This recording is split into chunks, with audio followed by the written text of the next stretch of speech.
Hello everyone, I'm Penros776. Did you know? Special Heroes Summer Edition. We've got a pretty good idea of what's going to be on this banner from the silhouettes, so let's take a look at who's showing up. First things first. The rumors were true. Fire Emblem Engage returns. Or encased in a block of ice. Good line, Ivy. Okay, Ivy is the first unit we've got here. We asked for Fire Emblem Engage to come back. It's been ages since that game came out, and we've still only had one banner, not one batter. Again, in case you've forgotten, these things come out at 4 AM. It's tough. But she is a green tome flyer, and it's very good to see Engage back again. Her weapon is Divine, I won't say Divine Draft, but Divine Draught? Since it's fluids. It's weird, I never say that word out loud particularly often. Well, it is what it is. It's a green tome, she's a flyer, it accelerates special with cooldown count -1. If units within 3 spaces of support partner, unit can move to a space within 2 spaces of that ally. Okay, so with support, she's got huge movement. Good to know. At start of combat, if unit's HP is greater than or equal to 25%, that's attack speed, defense, res +5 to unit during combat, and also if unit initiates combat, unit is within 2 spaces of support partner, or penalty is active on foe, grants the following effects to unit during combat based on how many of those 3 conditions apply. Greater than or equal to 2, unit attacks twice. If 3, deals damage equal to 15% of the greater of unit's attack or foe's attack, excluding area of effect specials. Okay, so first things first, some pretty ridiculous mobility here. It is tied to having a support partner, but with a good support partner, you can go pretty much wherever you want. Great. +5 stats to all is pretty normal. Slaying is on all the good units these days. But then there's that last effect. So, if units within 2 spaces of support partner initiates combat or there's a penalty active on foe, well, being within 2 spaces of support partner is going to be pretty easy with the whole shtick being teleporting within 2 spaces of the support partner. Initiating combat, also pretty easy. So, that greater than or equal to 2 effect, Brave Weapon, gonna be pretty straightforward to grab. And if the penalty is active on foe as well, which again, very common condition, you get all 3, meaning you're a Brave Weapon with a whole bunch of percentage attack as extra damage, dealt damage. So she is gonna hit pretty dang hard. Funny enough, because initiating combat is only one of the 3 conditions, you can still get that Brave effect on enemy phase, which is cool, although probably not a particularly common occurrence because I don't know how tanky she's going to be. One last thing to consider as well, since this isn't a real Brave weapon, it's a Brave conditional weapon, it gets a full 14 might, rather than the traditional way less might that true Brave weapons get. So yeah, she's gonna hit very hard and in a very mobile fashion. The fact that it's tied to support partner means it's not really particularly useful on AR defense, which is a shame because that's my favorite mode, but pretty much everywhere else I can see her doing a lot of work. In the special we have Glimmer, that's normal. Still Water 4 returns in the A slot. It's a decent skill. I mean, for actually killing things, you probably want better skills than that, but it is a really solid skill for visible stats, visible attack, visible res. In the B slot, we have Sabotage, attack, res 3. This skill has been in the game before, on Mark, I think it was. But if you've forgotten, it's a normal sabotage effect of applying attack res -6 on foes who lose the res check and are adjacent to another foe. But also, at the start of combat, because it's tier 3, double sabotage, if you, again, you've got to win the res check, it doubles the penalty. And an extra -3 And when I say doubles for penalty, it can actually take from any foe within 2 spaces of the foe. And considering you're doing probably some brave weapon attacking, lowering the foe's res is gonna hit pretty hard when it comes to your already hitting pretty hard, but make it even harder, you know? And in the C slot, Soaring Guidance.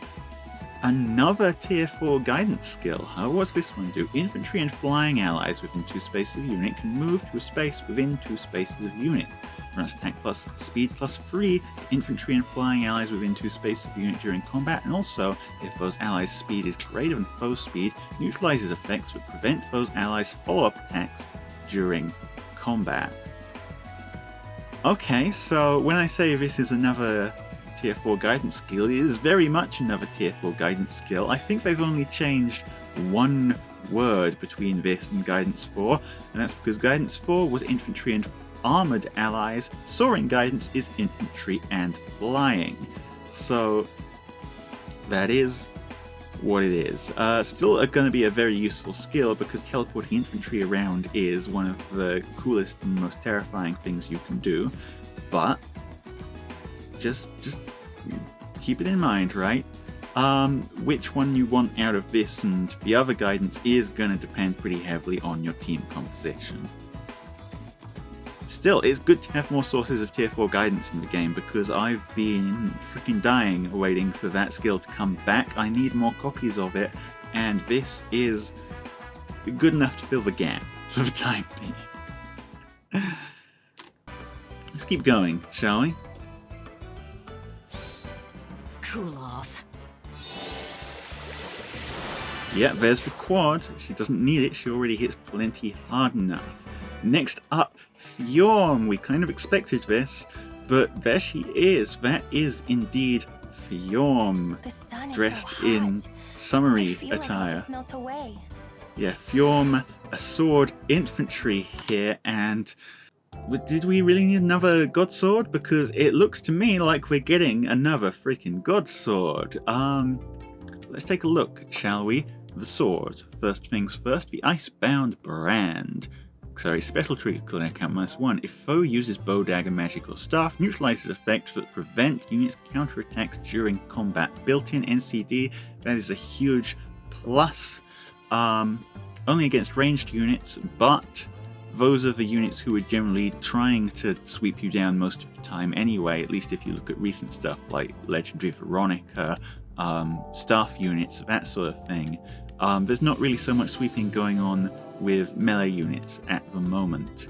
If foe initiates combat or foe's HP is greater or equal to 75% at start of combat, grants attack speed defense res +5 to unit, inflicts penalty on foe's attack speed equal to 20% of unit speed at start of combat, inflicts special cooldown charge -1 on foe per attack, only highest value applied, does not stack, and reduces damage dealt to unit by 5 when foe's attack triggers unit special, excluding miracle, during combat. Okay, so taking a hint from Ascendant Fjorm there, bringing us Hardy Fighter.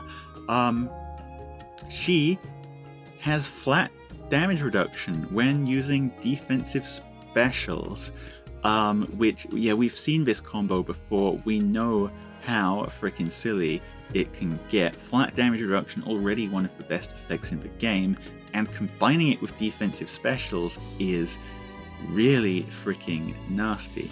The other thing that I'm taking note of here, inflicts penalty on foe's attack speed equal to 20% of unit speed at start of combat. We're looking at a unit here who is gonna be very difficult to outspeed. I'm talking like Atelier levels of speed tier potentially, depending on what kind of stats you've thrown on her, because yeah, assuming she's got the full like max speed that most other modern day god swords have, and then this is on top of that because she's also got the +5 to all stats, and she's got an LC Disrupt, and she's got, by the looks of it, a synergy with defensive specials.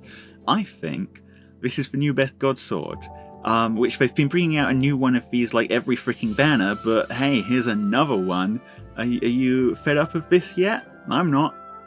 Okay, so what is the defensive special? Because it is another PRF. It is the Frostbite Mirror. Reduces damage from foes' attacks by X%. If foes' range is equal to 1, X is equal to 10. If foes' range is equal to 2, X is equal to 30. Okay, so it's already kind of better than... I can never remember which special is which, but the 2 cooldown ranged damage reducing special. After special triggers, unit's next attack deals damage equal to the total damage reduced by any source, including other skills, resets at the end of combat. Nasty.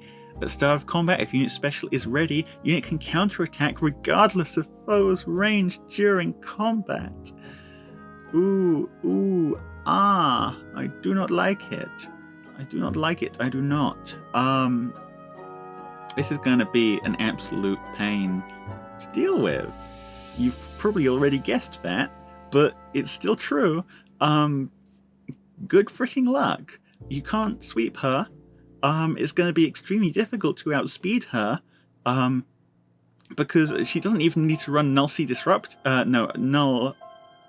Distant Counter in the A slot or a Distant Counter skill. She's able to run a full stat skill and still Distant Counter. She doesn't have the Lucia problem there. And since it's special damage reduction, DR piercing doesn't go through it, same as for flat damage reduction, so yeah, you're running into problems killing this unit. Have fun. In the A slot, attack speed finish 4, since she's got slaying and a 1 cooldown defensive special, and I see times pulse 4 down there as well, it's going to be charged, so this skill is always active. Meaning, as well, she's going to be healing up all the damn time. I hope you're ready for that. In the B slot, Spurn 4. Interesting that this is getting a tier 4 here, but hey. Inflicts speed defense -4 on foe during combat. If a skill compares unit speed to foe or ally speed, treats unit speed as if granted +7. Okay, so they've tried to balance out a bit the phantom effect, but it's still there. If unit speed is greater than foe's speed, reduces damage from attacks during combat and from area of effect specials, excluding Roku area of effect specials, by percentage equal to difference between stats times 5, max 50%. And if unit's HP is less than or equal to 75%, and unit's attack can trigger unit special, deals +5 damage when special triggers. If foe's attack triggers unit special, unit's next attack deals +5 damage. Resets at the end of combat. I wonder which unit that last line of text was tacked on there specifically for. I'll give you a hint, you're looking at her. And then the C slot times +4. Okay, so what can I say? This is the new best god sword. How do you beat her? Well, hit her very hard with a DR shredding special is still potentially viable-ish, but you're losing a lot of attack from her weapon, and you're also losing an extra 30% because her special goes off. Have fun. What other options do you have? If you hit her with a special on the second hit of a brave attack, that can potentially get you somewhere, but she does still have guard, so that's going to be tough as well. Any more brilliant ideas? Well, you could decharge her somehow. Good freaking luck with that. I guess running 2 pulse ties is back on the menu. And of course, she should still maybe die if you outspeed her, but as I said before, this is an even harder unit to outspeed than most of the god swords already in the game because of the extra speed she's getting from her weapon. So all in all, horrid. I hate it. But if you pull her, should be a great unit for making offense very, very easy for a while. Have fun. Well, maybe she's got some nice animations to make up for it. Let's see. There's the special flat damage reduction, reducing 19 to 2. And that was just hitting them with this. Why are you here? What? It is said that fashioning a talisman out of these shells Are will you- lead to love. Get off my banner. No.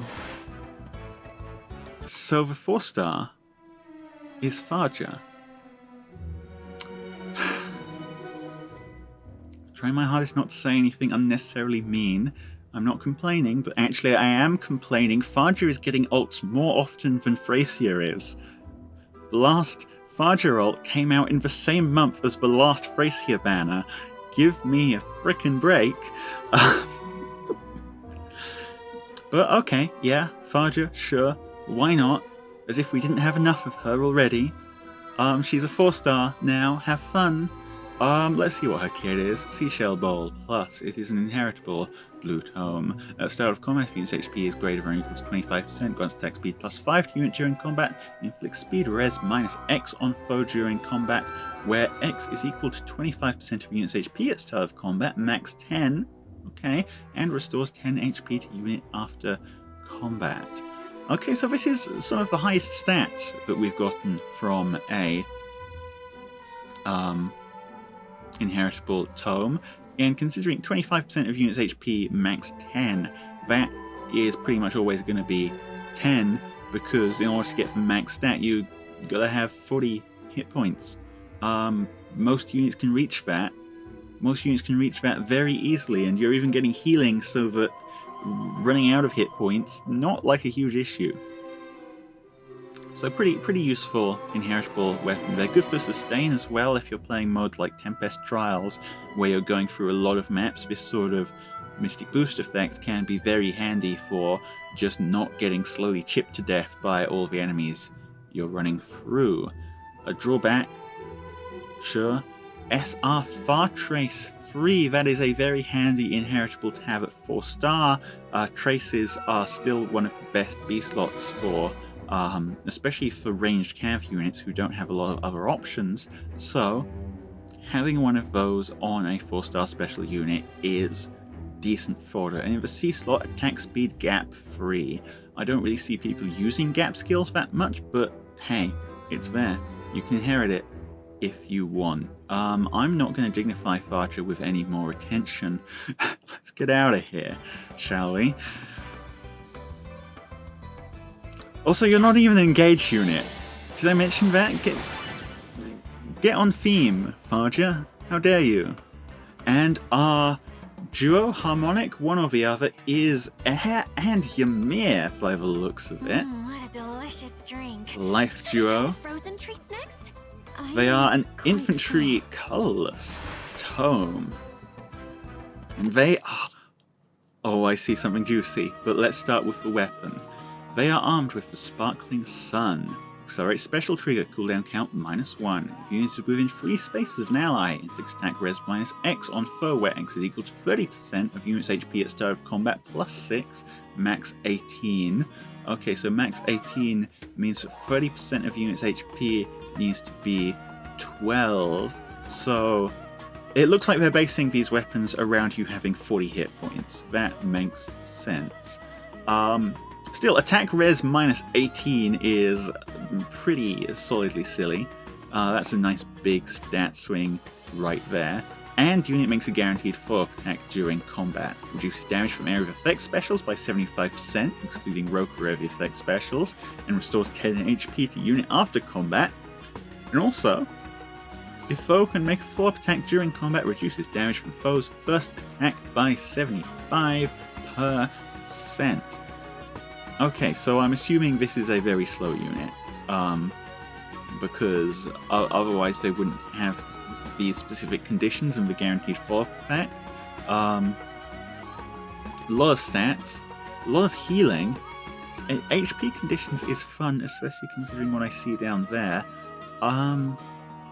Still, we're missing a lot of effects that like a lot of modern, very strong units have, so I'm interested to see how this one goes. Specialist Moonbow. The A slot is Fire Flood Boost free. Golden tier boost skills are one of the things I've been asking for so long. I am very, very, very happy to see them actually show up. Hello there. What do you do? Grants HP plus 5. I already love it. At the start of combat, if unit's HP is greater than or equal to 50%, grants attack res plus 7 to units during combat, and also, if units within 2 spaces of an ally with HP greater than or equal to 50%, inflicts special cooldown charge -1 on foe per attack during combat. Only highest value applied, does not stack. Okay, so in terms of like sheer in-combat strength, it's still a little bit low compared to other gold tier skills like finishes, for instance. Finishes are giving you more effective stats and also more effective healing as well, both at the same time. But this is still probably the best A slot you've got out there that's also granting HP plus 5, and for units who want to make HP checks for whatever reason, yay! Attack res plus 7 all the time, pretty much, unless you're almost dead, is great, and if there's an ally within 2 spaces who is above that HP threshold as well, you get guard. That's dual phase guard as well, so a lot of the time, this is just kind of neat, really. In the B slot, Mystic Boost 4. For those of you who don't remember what this does, attack -5 on foe during combat. Disables foe skills that calculate damage using the lower of foe's defense or res, and calculate damage from staff like other weapons. It also nullifies dazzling staff effects, and it restores 10 HP to unit after combat. Adding to the weapon effect, that means that after every combat, this unit is healing 20 HP. If you give them Mystic Boost 3 in the seal slot, that can go up to like 26. Have fun. In the C slot, Ever Living Domain. If units within 2 spaces of any allies, grants defense res plus 4 and the following effect to unit and those allies during combat. If unit's HP is greater than or equal to 75% and foe would reduce unit's HP to 0, unit survives with 1 HP. Once per combat, does not stack with non-special effects that allow units to survive with 1 HP if foe's attack would reduce HP to 0. We've seen this C slot already because it is Ymir's PRF. And being honest, on Ymir, it wasn't very good. On this unit, I still don't think it's going to be particularly good.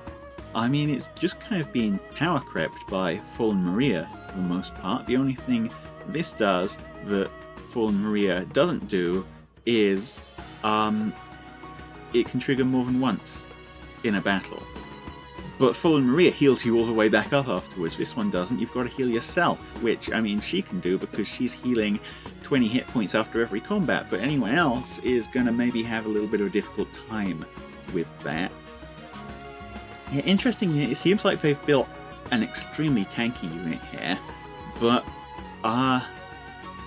they don't really do anything else.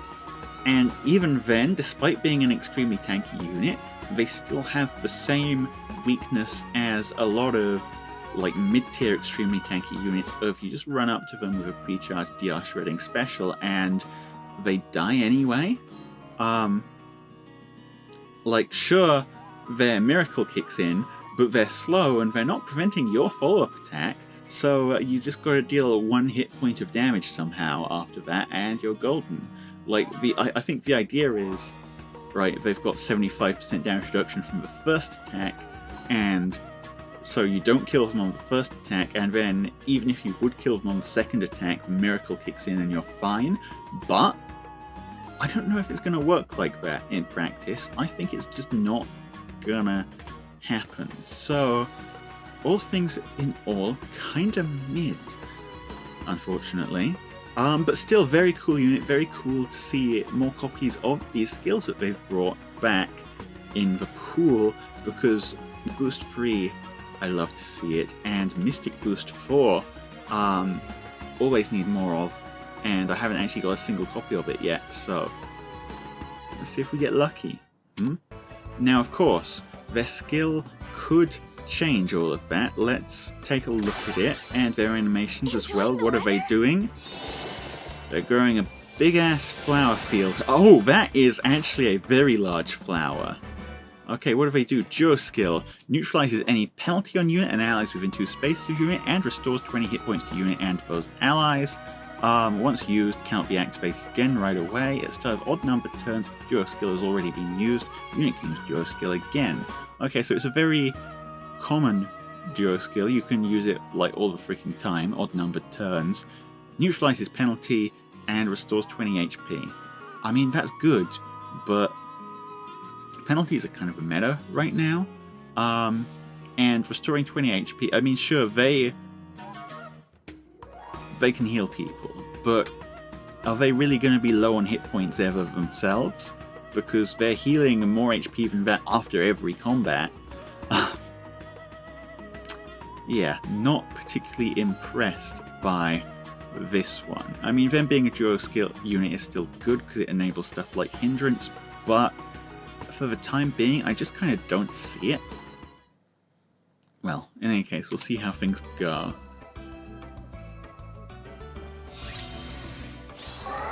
We're going to use it here.